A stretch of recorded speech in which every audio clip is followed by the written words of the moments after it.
Enganoso é o coração, mais do que todas as coisas, e desesperadamente corrupto. Quem poderá entendê-lo? Eu, o Senhor, sondo o coração. Eu provo os pensamentos para dar a cada um, segundo os seus caminhos, segundo o fruto das suas ações. Eu aqui meditando em Jeremias capítulo 17, onde o título, digamos assim, né, é O pecado engana e destrói. E Jeremias, ele vem profetizando da parte do Senhor contra aquele povo, um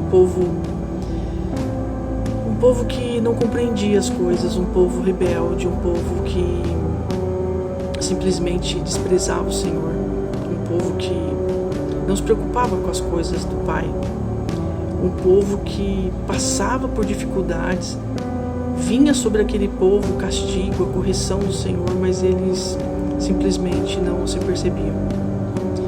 E Jeremias conversando com o Senhor, né? E numa dessas conversas, uma pergunta interessante: eles não se arrependem? E Deus responde: não, eles não se arrependem porque eles nem sabem o que é se arrepender. Eles nem sabem o que é se envergonhar. Eles nem têm noção entre o certo e o errado. Eles vivem de acordo com as suas convicções, eles vivem do seu jeito, eles vivem a vida do jeito que eles acham bem melhor. Se dizem cristãos, né? Se dizem povo de Deus, mas na verdade são pessoas iludidas. Eu tenho pensado muito porque nesse mesmo capítulo 17 a palavra diz assim: maldito aquele que confia no ser humano, que faz da carne mortal o seu braço e cujo coração se desvia do Senhor. Então, assim, eu tenho me deparado com muitas coisas, com muitas pessoas, com muitas situações, e eu vejo que Deus, ele está se manifestando, ele está se manifestando em juízo para que as pessoas se convertam, ele está fazendo coisas para que as pessoas percebam o que ainda há de acontecer, de todo o mal que virá sobre a terra no dia do juízo. E Jesus já havia nos alertado, né? Jesus já havia falado àqueles seus discípulos e fala conosco hoje através das Escrituras Sagradas. E quando eu leio aqui que enganoso é o coração mais do que todas as coisas, não tem nada nesse mundo mais enganoso do que o nosso próprio coração. E a palavra diz que o nosso coração é desesperadamente corrupto. E mais que o Senhor, ele sonda o coração e ele prova os pensamentos. Ou seja, Deus está nos olhando no nosso interior. Ele não quer saber da nossa aparência, da nossa roupa, do nosso cabelo, do nosso peso, da nossa estatura, do nosso dinheiro, né, da nossa conta bancária, do nosso sucesso, likes. Não, ele não quer saber dessas coisas, porque ele sonda os corações. E como Jesus disse, Deus está à procura dos verdadeiros adoradores, daqueles que adoram o Pai em espírito e em verdade. É esse que o Pai procura. Deus, quando ele olha para as pessoas, ele quer encontrar um coração arrependido, um coração temente, um coração obediente, porque só é filho quem obedece ao Pai.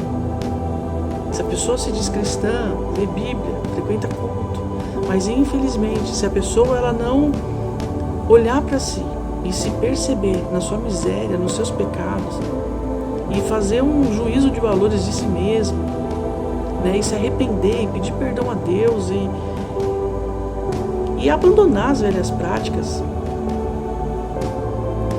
não vai adiantar nada, porque o coração é enganoso mais do que qualquer outra coisa. Eu sei que muitas vezes algumas pessoas nos enganam, algumas pessoas nos ludibriam, né? Algumas teologias são mentirosas, enganosas, existe sim os falsos profetas, mas se o nosso coração estiver atento na palavra de Deus, essas mentiras, esses enganos, eles não vão nos afetar, eles não vão penetrar o nosso coração. E hoje eu orando mais cedo pela manhã e conversando com Deus, e veio uma frase assim: se o meu coração estiver cheio de Deus, estará vazio de mim. E se meu coração estiver cheio de mim, estará vazio de Deus. Porque não dá para ocupar o nosso coração com duas coisas. Ou ele está cheio de mim, dos meus desejos, dos meus amores pelo mundo, adorando os meus próprios ídolos, ou ele está cheio do Senhor. Então, será que de fato nós temos um super trono de glória no nosso coração, onde Jesus se assenta todos os dias, 24 horas por dia, 7 dias por semana, 30 dias por mês, 365 dias por ano? Ele é absoluto, ele é o Senhor absoluto. Porque as pessoas gostam, né, de pensar num Deus bonzinho. Sim, ele é amor, ele é bondade, mas ele também é juízo, ele é severo. O padrão do céu é altíssimo, como disse Paulo.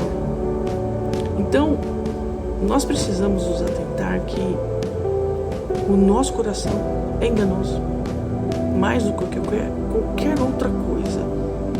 E muitas vezes nós vivemos uma vida miserável, não estou falando de dinheiro, né? Estou falando de uma vida mesmo, de miséria espiritual, porque nós nos deixamos levar por essas coisas que o nosso coração deseja,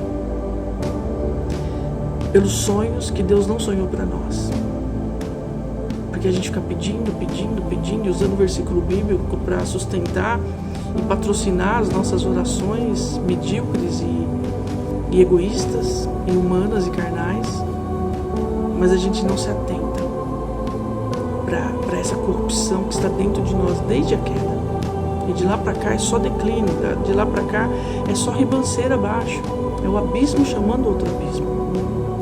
E nós estamos muito ocupados com as nossas carreiras, filhos, casamentos, maridos, mulheres, seja lá o que for. Nós estamos com uma agenda como a de Marta naquele dia que Jesus foi à casa dela. E era um privilégio receber Jesus. E ela, pensando em servir, deixou de adorá-lo. E tem gente que é assim, serve a Deus, ou em nome de Deus, mas não o adora como ele quer ser adorado, porque não faz isso em espírito e em verdade. Que nós possamos meditar nisso, que nós possamos de fato entregar os nossos corações a Deus e pedir para que Ele sonde os nossos corações. Sim, sonde os nossos corações, porque eu entendo que Ele é corrupto. E tira de mim, Senhor, todo o mal, toda a raiz de iniquidade, e faz de mim uma pessoa cada vez mais parecida com Jesus.